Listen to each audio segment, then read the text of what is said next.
Halo, kembali lagi dengan saya Samuel. Dalam pembahasan kali ini kita akan berbicara tentang Allah memilih sebagian orang untuk diselamatkan dan sebagian orang lagi untuk dibinasakan. Ketika kita berbicara hal ini dengan bahasa yang sudah familiar kita dengar di antara kita, yaitu tentang predestinasi, ini seringkali ditolak atau banyak orang menolak hal ini. Mereka tidak yakin bahwa Allah akan memilih sebagian orang dan sebagian lagi untuk diselamatkan dan sebagian lagi untuk dibinasakan. Mereka menolak hal ini karena apa?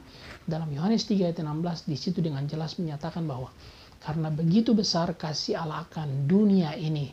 Dengan kata dunia itu diartikan sebagai keselamatan Allah itu kepada semua orang, tidak memandang bulu atau terjadi secara universal. Namun ini kesalahan tafsir dari kata kosmos yang dari bahasa aslinya kata dunia itu, yaitu kosmos memiliki pengertian ada keduniawian, ada alam semesta, ada bicara soal bumi, atau bicara soal orang-orang non-Yahudi, ataupun bicara soal orang-orang percaya pilihan, atau orang-orang pilihan yang menjadi percaya, yaitu mereka yang sudah ditentukan sebelumnya.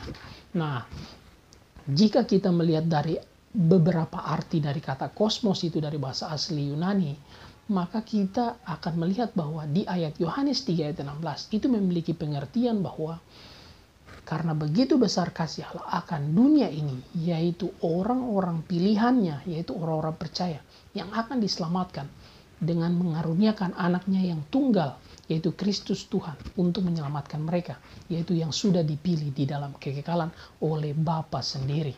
Nah, jadi tentu bahwa keselamatan yang terjadi ini tidak bersifat universal. Kita juga bisa melihat contoh-contoh lain bahwa keselamatan itu tidak berlaku secara universal, karena memang pada dasarnya ada yang tidak selamat dan ada yang selamat. Itu berarti tidak semua diselamatkan. Oleh sebab itu, ketika berbicara tentang Yohanes 3 ayat 16 harus melihat dari bahasa aslinya.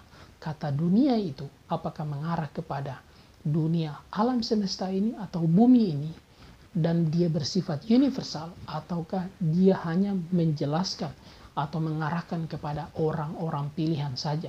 Sebab itu akan dikaitkan dengan Efesus pasal 1 ayat 4 dan 5, yaitu orang-orang yang percaya itu sudah ditentukan sebelumnya di dalam kekekalan oleh Kristus, di dalam Kristus. Jadi Kristus datang untuk orang-orang pilihan itu yang sudah terhilang dari hadapan Allah, untuk membawa mereka kembali kepada Allah. Oleh sebab itu, ketika bagian ini kita sampaikan, maka mereka akan bertanya, dari mana Paulus tahu tentang hal pemilihan tersebut?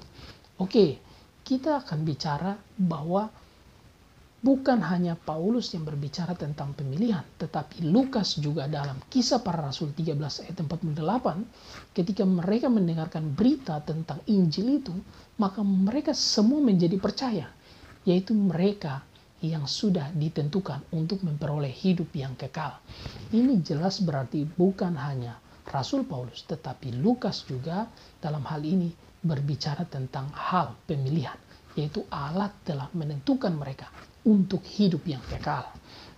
Oleh sebab itu, ada yang ditentukan dan juga ada yang tidak. Ada yang tidak ditentukan. Jadi jangan sampai berpikir bahwa Paulus tahu dari mana. Nah, kalau kita bicara Paulus tahu dari mana, di dalam Roma Paulus pernah menuliskan bahwa jika Allah memilih Yakub atau mengasihi Yakub dan membenci Esau, apa urusannya kita? Atau apakah kita akan berkata Allah tidak adil? Tentu tidak. Sebab Allah berbuat segala sesuatu untuk tujuannya masing-masing. Sebab dia yang punya rencana sejak kekekalan sampai kepada kekekalan. Oleh sebab itu tidak akan pernah berubah sama sekali. Jadi Allah yang bekerja di dalam seluruh alam semesta ini. Oleh sebab itu sampai kepada keselamatan pun Alkitab memberikan kita rujukan atau memberikan kita petunjuk bahwa ada yang diselamatkan oleh Allah dan ada yang tidak diselamatkan oleh Allah. Oleh sebab itu, bicara tentang pemilihan ini, kita akan melihat memang ayat-ayat firman Tuhan yang berbicara tentang bagaimana Allah yang menarik seseorang untuk datang kepada Kristus. Ini berarti bukan karena kemauan orang tersebut, bukan karena pemahaman orang tersebut, bukan karena dia mengerti tentang siapa Kristus, tapi sesungguhnya Allah yang menarik dia. Bagaimana cara Allah menarik dia? Yaitu melalui pemberitaan Injil. Oleh sebab itu, pemilihan sebelumnya atau ditentukan sebelumnya tidak membatasi pekerjaan pemberitaan Injil. Pekerjaan pemberitaan Injil tetap disampaikan. Karena apa? Karena manusia tetap bertanggung jawab untuk menyampaikan Injil itu ke seluruh dunia. Yaitu karena manusia tidak mengerti bahwa siapa saja yang sudah dipilih. Manusia tidak tahu siapa saja yang sudah ditentukan Allah untuk memperoleh hidup yang kekal. Namun oleh pemberitaan Injil itu, ketika disampaikan kepada mereka, maka ada di antara mereka yang sudah ditentukan oleh Allah untuk diselamatkan, maka Allah akan menarik mereka dan datang percaya kepada Kristus. Oleh sebab itu, ini semua dikerjakan oleh Allah 100% atau betul-betul sempurna dikerjakan oleh Allah tanpa usaha manusia sekali sedikit pun. Jadi mengenai keselamatan itu adalah anugerah Allah, bukan karena hasil usaha kita, bukan karena kemampuan kita untuk bisa merespon tentang keselamatan, tapi sesungguhnya itu diberikan oleh Allah 100%, dikerjakan secara sempurna dari Dia, oleh Dia, dan bagi Dia kemuliaan untuk selama-lamanya.